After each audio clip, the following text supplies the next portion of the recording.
All right. And if any of you are just joining us, welcome to Managing the Online Teaching Workload workshop. So I think we can just go ahead and start with some introductions. If you entered your name, that'll automatically populate. But let us know, what do you teach and what are you hoping to get out of this workshop?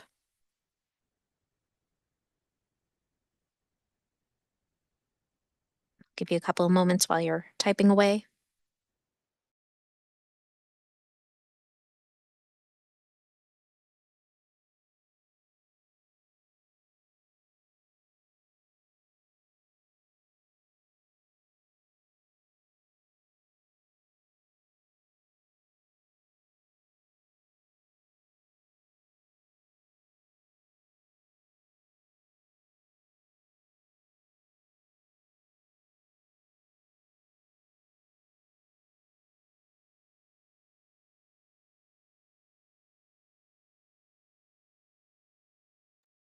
Okay, I don't know if I'll get through everyone, but I see some answers coming in, so we'll just kind of read these.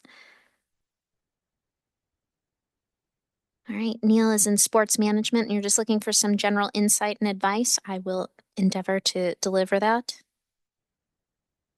Brandon is from special and early education, and you're teaching fully online this semester.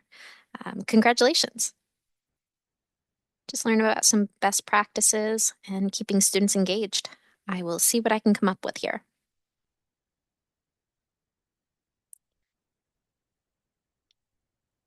All right, I see some people teaching asynchronously.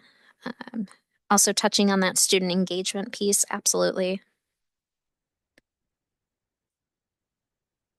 Managing your time, excellent.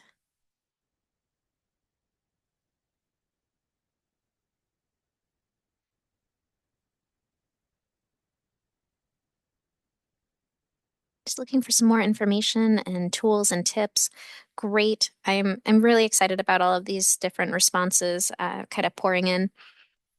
I do think that when we manage the online teaching workload, it's beneficial to us as instructors, and it also impacts students too. So it's a win-win situation.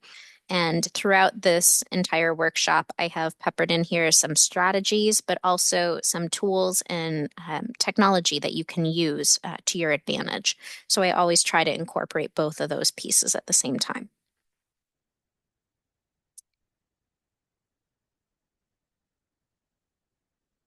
All right, I see some comments here about always feeling like you have to be on when you're teaching online, and how do you kind of set those boundaries?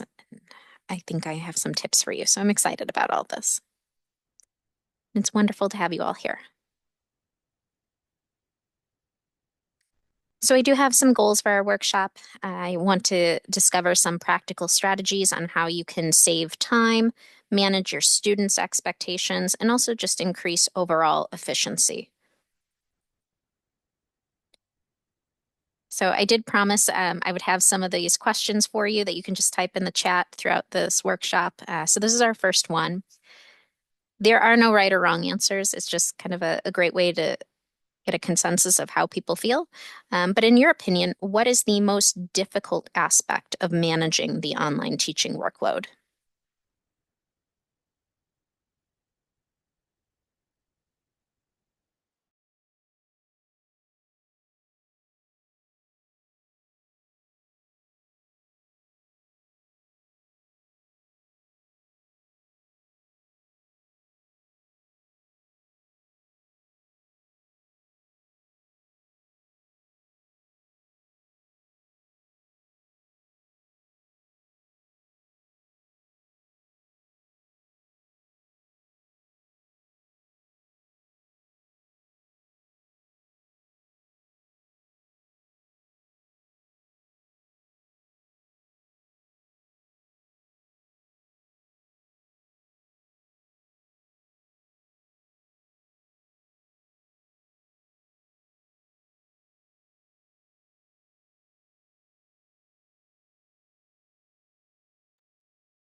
Great. I see some things coming in here. Not seeing people in person, it's harder to read body language and see if people are following along. Absolutely. Even when you have webcams on, you're kind of confined to this little box of space, and it does change body language. Asynchronous courses, there are no meeting times, so connecting with people, absolutely. Facilitating that engagement. And you're not sure how to calibrate coursework for the students. How much should you plan per week? Great. I have some ideas about that. Building a course for the first time is very time consuming. I couldn't agree more. Building a course, designing it, it's kind of you're front loading all this work, all this preparation, and you haven't even connected with your students yet. Great. I love these answers. So I did kind of the struggle here, or I don't know, maybe it's the juggle. But these are kind of all the different things that you have to do as an instructor. There's faculty development, what you're doing today. It's not required, but maybe you're hoping for some information. There's that time that you actually spend in class with your students, office hours, emails. Maybe I should have made emails a bigger bubble. I don't know. Designing your course elements, grading, creating that Blackboard course. So yeah, there's a lot of different things kind of involved here. I think somebody told me that, it's great to be a teacher because you get to make your own schedule and you have the most amount of free time. I don't know if I necessarily think that's accurate. So there could be even more bubbles on here that I didn't include. So for today's workshop, I have this kind of into three different segments, and we're going to talk about all of them. So there's the design aspect. That's usually what happens first. We design our course even before our students get into the classroom. Um, but sometimes, you get assigned a class at the last minute, and truthfully, you might still be staying, 1 week ahead of your students. It's not ideal, but we know it happens. So you could still be designing your course while you're delivering it. The delivery aspect is that facilitation piece where you're actually teaching and engaging with your students. And of course, the grading, the never-ending cycle of grading. So these are going to be kind of the representative of the three different aspects of this workshop. And we'll get into all of them. So I think we're going to start with that purple slice there. We're going to start with the design aspect. So, all right, moving on to course design. I wanted to give you a bunch of different tools that you could have at your fingertips. Some of these you might know of, some of them you might not. One of the things that I consider to be the most important aspect of designing a course is actually a planning document. I think the temptation for us is to order our Blackboard course or to request it and then to start designing it. Or maybe you've already taught it in the past, and so you copy it and then you try to update it. It can get kind of burdensome very quickly. You're not really getting that, step back view of your course. You're not seeing, all of the pieces at once. So one of the best things that you can do is just try to roughly map out your course on paper. This is one that we actually used for our Ultra Transition Academy. So if you remember our switch to Blackboard Ultra, we hosted our own academies to help faculty acclimate to the new course view. And so every time we hosted an academy or a course, we fill out a similar planning document. So this one right here is already filled in, but if you would like a blank template, I'm more than happy to send it to you. So you can either email me, or you can just email seidel@niu.edu and we'll send you a blank one. But this gives you kind of a breakdown on every aspect of your course. It starts with, what is the name of it? What is the course description? What are your course learning objectives? Some departments have mandated objectives, other ones allow you to craft them. So everybody who fills this in is going to kind of take a different approach. And then this is kind of where you can get into the units, or maybe you do weekly modules. But this is where you have smaller objectives. What is your objective for the week? What are all of the different resources that you're using? Do you have PowerPoint slides? Are you using maybe some open educational resources? Do you have something from a publisher? So this is a great place for you to start listing out all of the pieces. Activities versus assignments. Assignments are typically those graded items that students are using, towards their final grade. And activities can be those practice types of tasks where students maybe aren't necessarily being graded, but it helps them prepare for those large assignments. So I don't know how many of you ever used a planning document. I find them super helpful, and it makes building in Blackboard a lot easier because you already have it all listed out in front of you. The other thing that I like to talk about are NIU Blackboard templates. Now, some of you may have seen these, or this could be brand new to you. So I will be sending out a follow-up email to all of you after this workshop. So I'll give you a list of all these resources. You don't have to scramble to try to write down these links. But our Blackboard course template is 100% customizable. But the advantage here is that it already has a lot of great information for your students kind of baked into the template. And so you can request access. And basically what that means is we'll give you copy only access.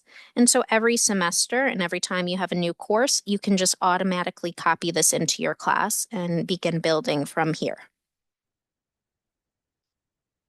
So this is actually what it looks like.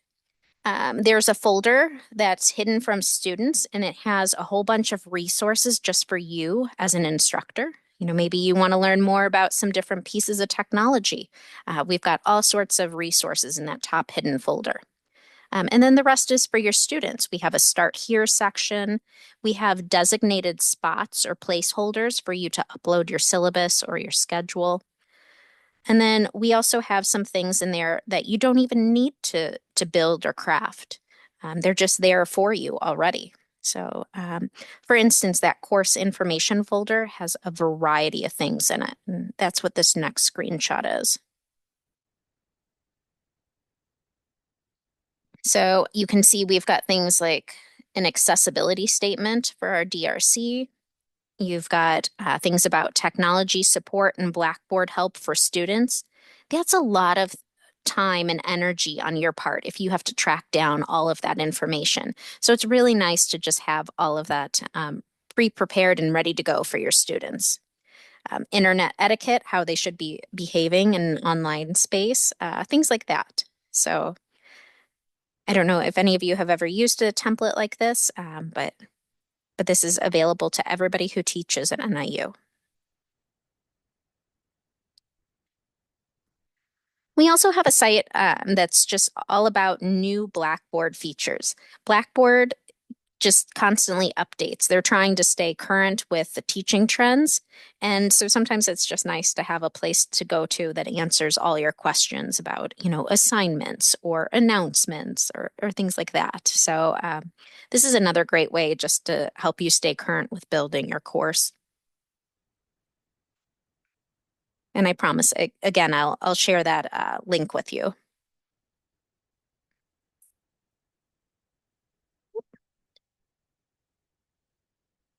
Okay. This is one of the other things that we offer. We have 1 hour virtual consultations. So sometimes you're just thinking like, oh, I have, a very specific question about my course. I want to sit down with somebody who can really walk me step by step through a process. It could be anything. So you can request these 1 hour virtual consultations with either myself or one of my colleagues. And we'll just meet with you, usually in Microsoft Teams, or if you prefer Zoom, we could do that too. But we'll share screens and we'll help you work on any aspect of your course. So if you'd like some individualized one-on-one attention, this is a great place to start. And when you click on that, it'll also give you this little button here. And these it's a menu of options. So, if you had very specific questions about online course design or online teaching, then you'd want that bottom right button. I feel like I skipped one. Ah, okay. This was the other one. Sorry. I think I double clicked. We also offer online course partnerships. So, you know, the consultations are great if you just have kind of like a one and done question, but online course partnerships are great if you want sustained support, for your online course. And this is where you are going to have a partner. Again, it could be me, it could be one of my colleagues, but you can meet periodically throughout the semester. And they're going to continue to provide some of that ongoing support for your course. So again, you can just go here, you can request a partnership, and it is going to ask you, what kind of a partnership do you have? So if this is specific to an online course, is it about building an online course? Maybe you're already thinking ahead to summer or fall, or maybe it's an existing course and you're hoping to improve it. So, if you can tell us a little bit about your goals and your needs, then we'll be better prepared for that first meeting that we set up with you. Okay. Questions so far?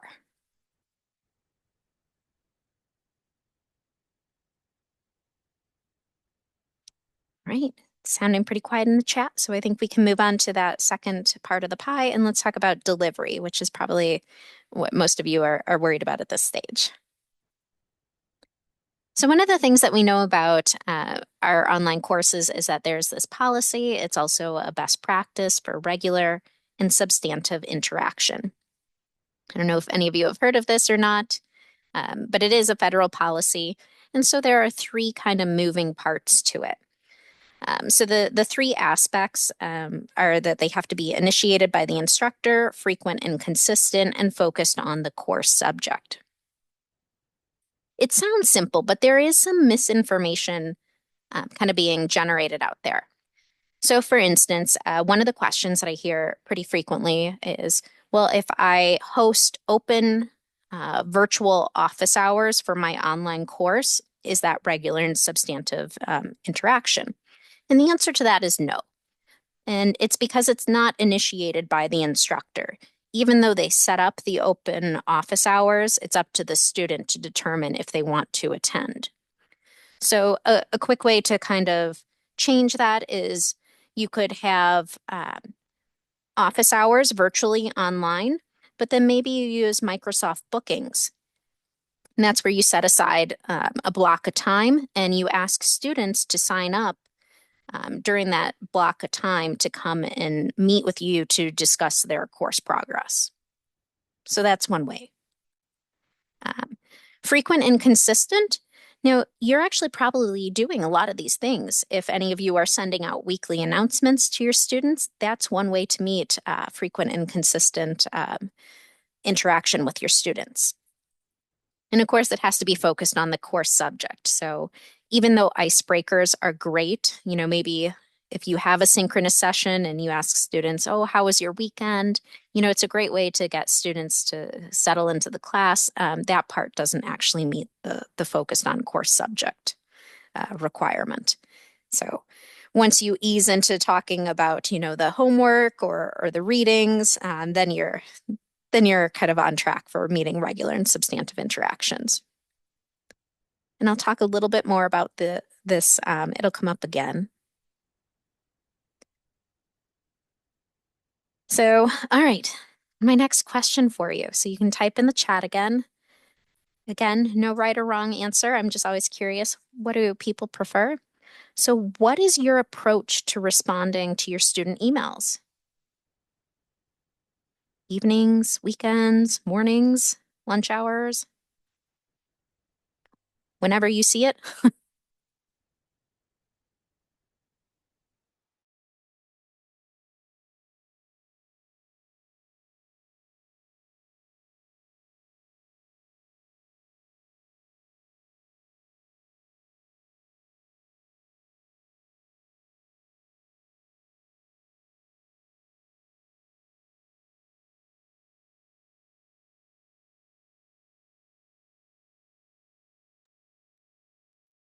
So while some of you are still typing, I did see a question from Anne. How does regular and consistent or regular and substantive interaction, work in asynchronous class?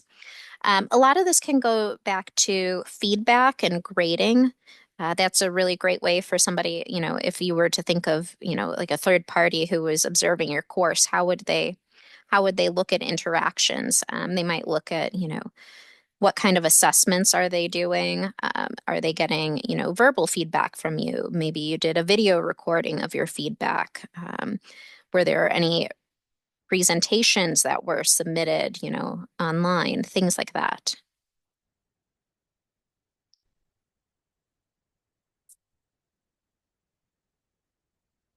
Great. Okay. I do see some answers here in the chat, so I do want to respond to those as well.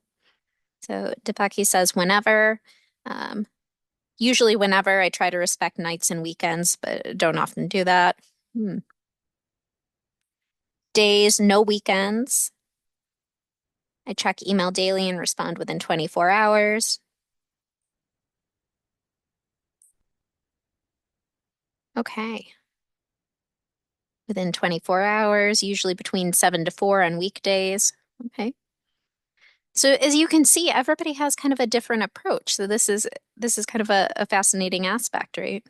How do how do we know what's the correct response? And then if you think about it from the student perspective, if they were enrolled in all of your courses, they might have very different response times from each of you.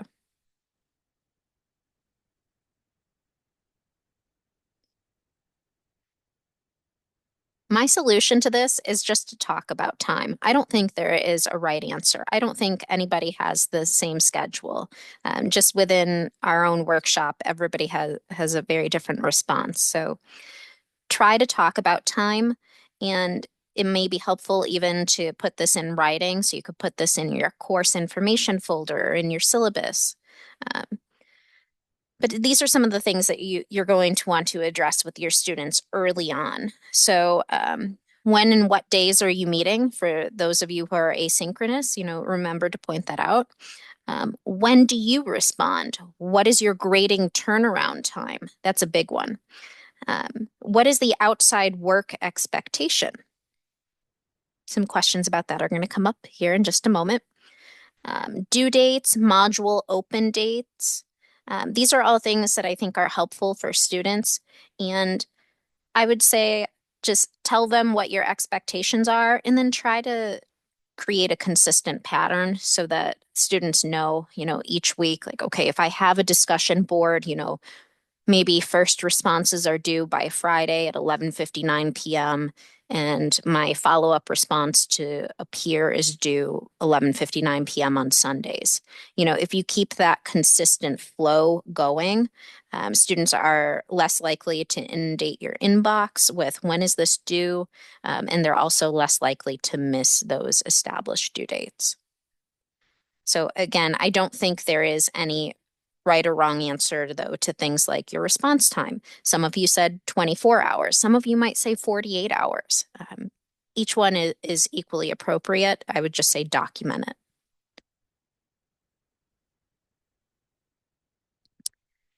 Some other things that we can do during the facilitation aspect. Some people talk about how they feel like they're almost like a paid actor. I saw earlier on in the chat, somebody was saying, I feel like I'm always on. So it's really a good idea to incorporate other voices in your class. Synchronous or asynchronous, there are some things that we can do here. So I'm a huge component of the utilize the peer review tool built into Blackboard.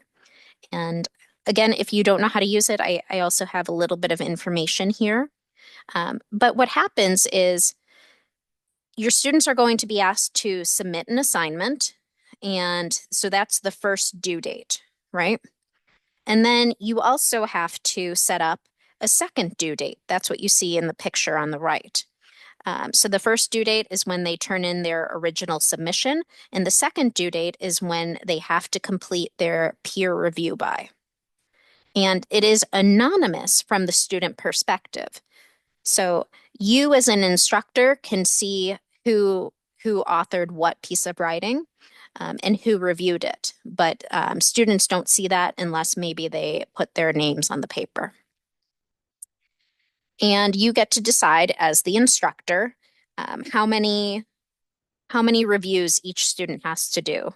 So, if I'm in class, and maybe I have to review two other people, like I need to review Deanna and Lindsay's papers. I wouldn't know necessarily who submitted what, but the instructor said, "Oh, Megan, you have to review two people." Um, so that's how this works out. It's really nice because it gives you a break from always having to provide commentary on every single item that comes through the door. And I use the door figuratively because this is an online space.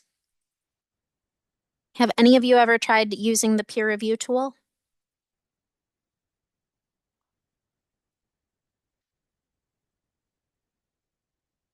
I find it very useful if I provide a grading rubric. So, when you're doing the peer review, label this, circle this, determine what is their strongest sentence, what is their weakest sentence. Things like that are really helpful. Great. And like I said, if you have any questions about how to use a tool, feel free to contact me or to set up one of those consultations, and we'll walk you through it step by step. So you don't have to feel like you're doing this alone.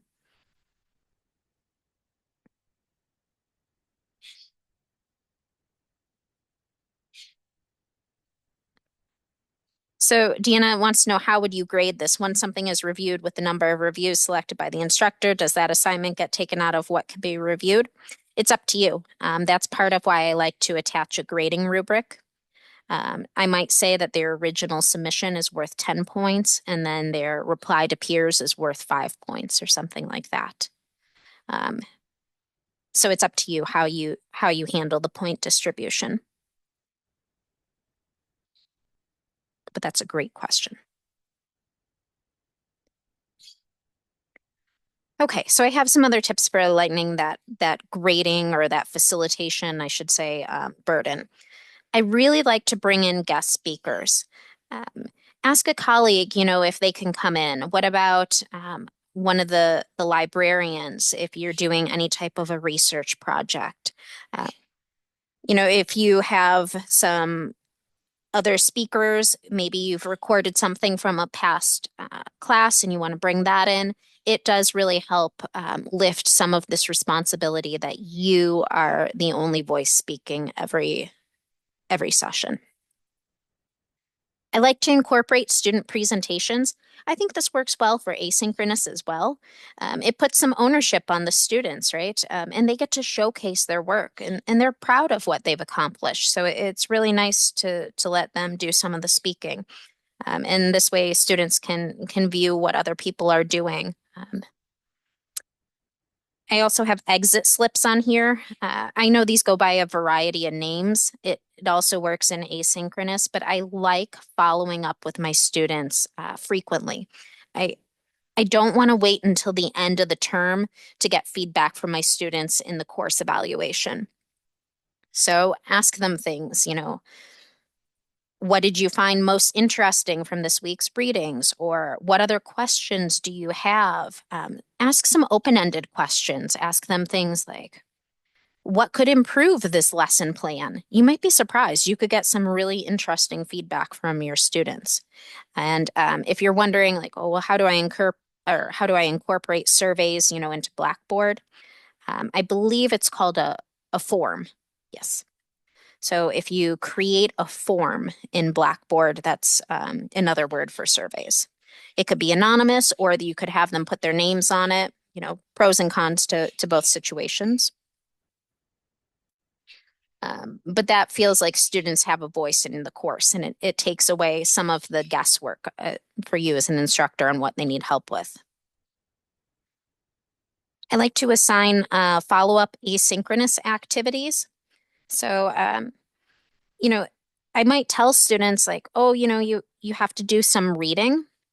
It has been my understanding, if you assign things like reading or watching a recorded lecture, um, there has to be a follow-up asynchronous activity. It could be a reflection, it could be, just a quick quiz, but something that will help you track whether or not they're actively engaging with your coursework.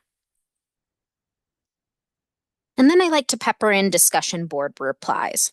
Now, to go back to that regular and substantive interaction requirement, one of the things that I've heard frequently from faculty is this fear that they have to respond to every single student post.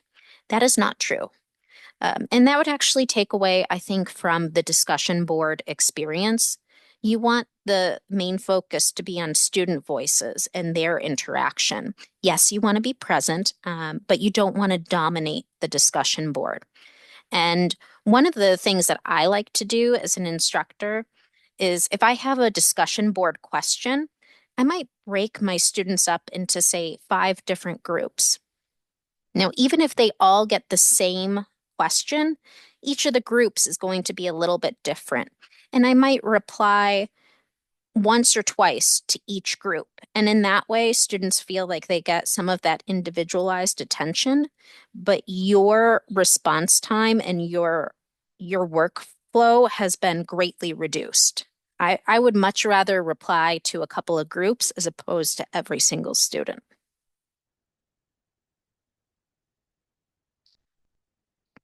Okay. I know there are so many different aspects that we could look at. This is an example, and I apologize. I took a screenshot. I know it's a little bit small here, but this was actually something that I saw in a colleague's syllabus, and I wanted to share it with you. So right here, they shared their professional background, and then they have 2 different sections: communication expectations, what you can expect from me, and what I expect from you. And I think this helps students greatly if you kind of break it up into these 2 pieces.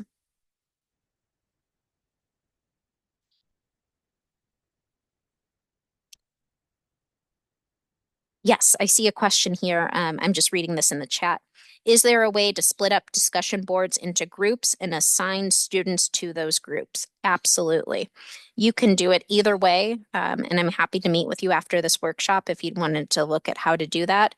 Um, you could do things like self-enroll, where students get to pick which discussion board they want to jump into, or you can just make the decision for them, and they're assigned to a specific group right out the gate. But that's a great question.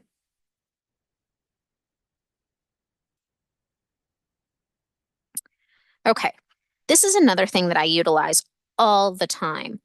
I have an away message hooked up to my Outlook, to my email. And I put this on, anytime I'm going to be out of town. If I'm at a conference, I put it on during the weekend. And this is just so students don't panic if they don't hear from me right away. I can say, thank you for reaching out to me. I'm currently not available. I will be replying.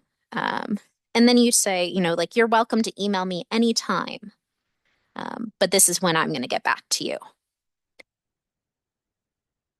And I think this is really helpful when students see this. If they email you on Saturday and they're sitting there like frantic, why hasn't Megan gone back to me? At least they've got this message as an auto reply.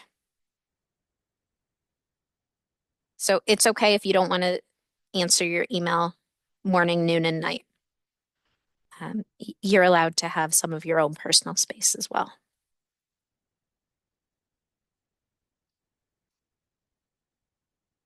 Okay, got our next chat question for you. I feel like we were leading up to this moment. So, when you're talking with your students, what is a good rule of thumb for the expected amount of outside study time?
I see a couple of responses. Anyone else feeling brave?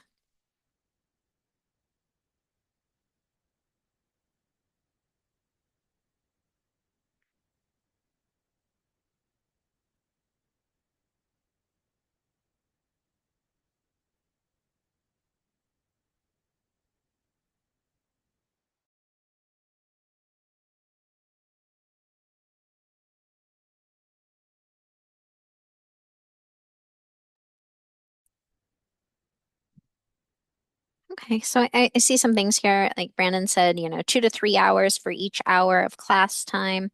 But then Ann said, well, but that's the thing. With asynchronous, it's all outside um, time.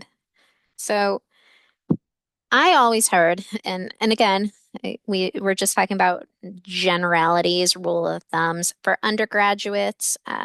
For every credit hour, it was usually up to 3 hours of study time. So that would equate to like 9 hours of study time per week. Um, I might couple that and say, you also need to set aside time for those of you who are teaching asynchronously. Something like, well, tack on another hour or two because you still need to review all of the course content and go through the lesson plans that I've posted online, which is in lieu of traditional, synchronous class meeting times. That's one way to do it. I'm also going to drop this in the chat for you.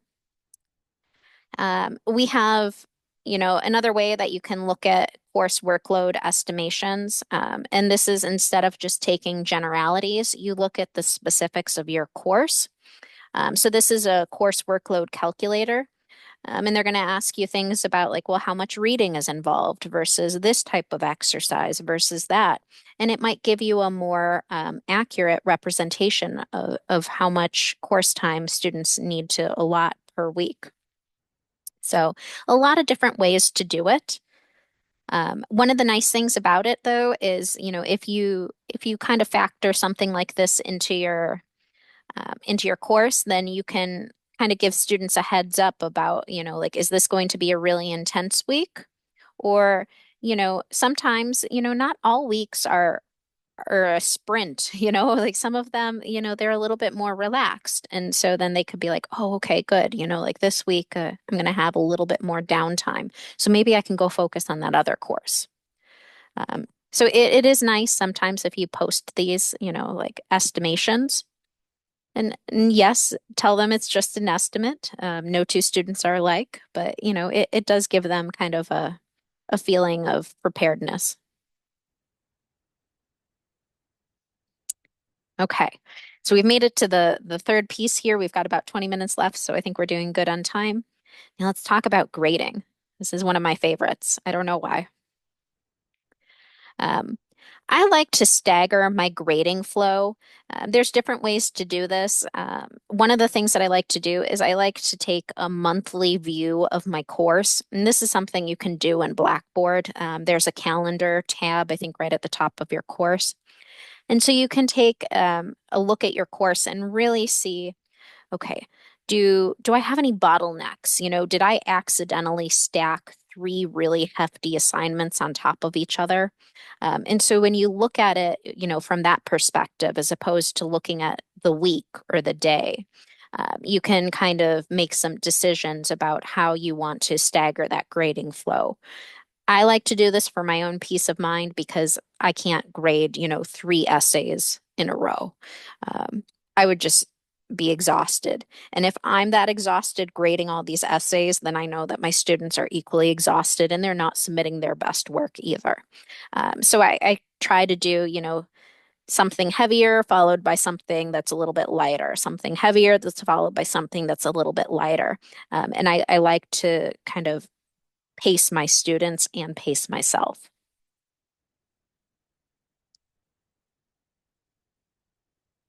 Here are some other tips that I have for consistent and unbiased grading.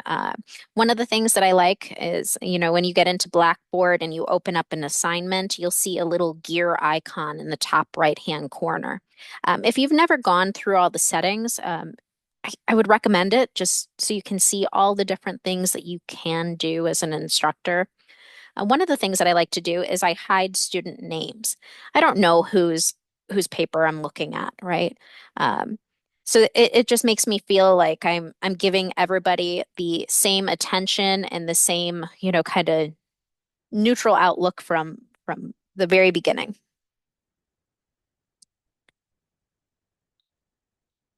I also like to use interactive rubrics. Now, I know a lot of you probably already have rubrics, but what I've realized is some people don't actually use Blackboard's rubric feature. And I find that this saves me a lot of time grading. And I love figuring out new ways just to streamline my grading process. And so this is one of them. When you use Blackboard's interactive grading rubric, you enter all of the content in here, and then it helps do the calculation for you. Like I think many of us as instructors, we manually type in, how many points a student earned into that little grading pill. This one, you just click on the cell of the grading rubric. Did they do exceeds expectations? Did they meet expectations or did they not meet expectations? And once you click on that cell, the overall grade automatically updates. You're not in charge of having to add up all the points. So I really, really like this feature.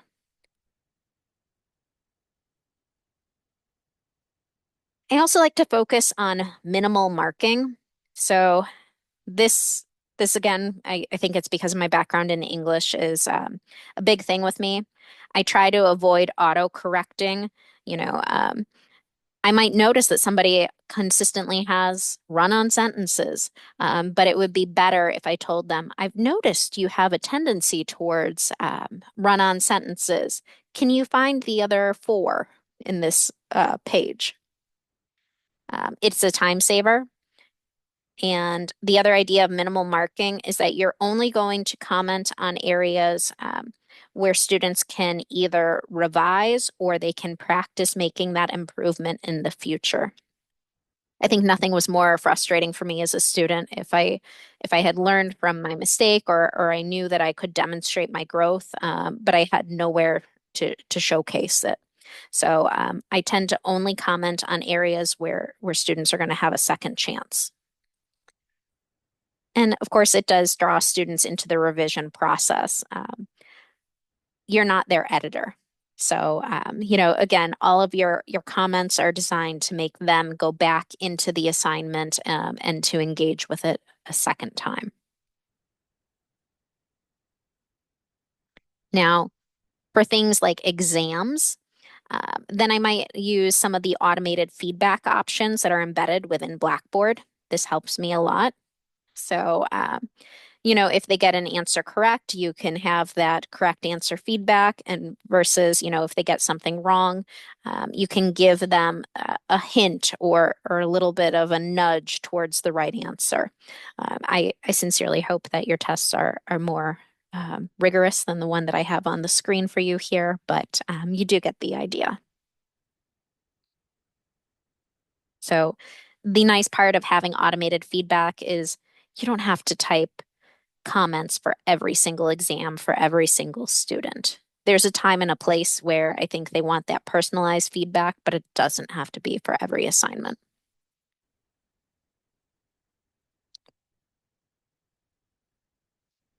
All right. So we also have Blackboard Annotate for customizable feedback. Now, the rule here is that Blackboard Annotate only works if your students upload an assignment.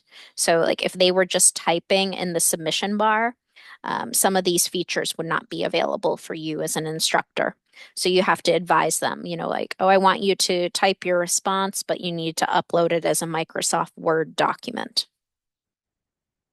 So, some of the things that are really nice about Blackboard Annotate is that you can save your comments. You might find that you consistently have to comment on certain aspects of the grading process. For me, it might be citations, you know, something about APA or MLA format. I can save my comments in the content library so that I can reuse it. I don't have to type it every single time. I get to a new student submission. So um, that's what I really love about this one. You can add content to quickly reuse across assessments. And of course, there's the grading rubric. I also put a little red block around that as well. So between reusing common feedback items and using a grading rubric, I can grade at a much quicker pace. All right. The other thing that I have is audio and video feedback. This was a game changer for me. I always typed my comments to my students, and maybe you do too. But this is just such a fun way to expedite the grading process, and students enjoy it too. So here's a sample assignment on the screen that you can see. And instead of typing my response, I think you can see that like I highlighted in yellow, there's a little circle with a plus button. If you click on that, you can do a recording. So it's up to you. If you want your webcam on, you can turn on the webcam. If you don't want the webcam on, you can just turn it off, and then they'll only hear your voice. But instead of you having to type out, 25 different types of feedback to your student, you can just give them oral feedback and they can play it over and over again. So, if you've never played with this tool, it's embedded in Blackboard. It's so easy to use. I encourage you to try it just once. Okay, so I have arrived at the end. We have 10 minutes. Is there anything that you wanted to see or questions you have for me?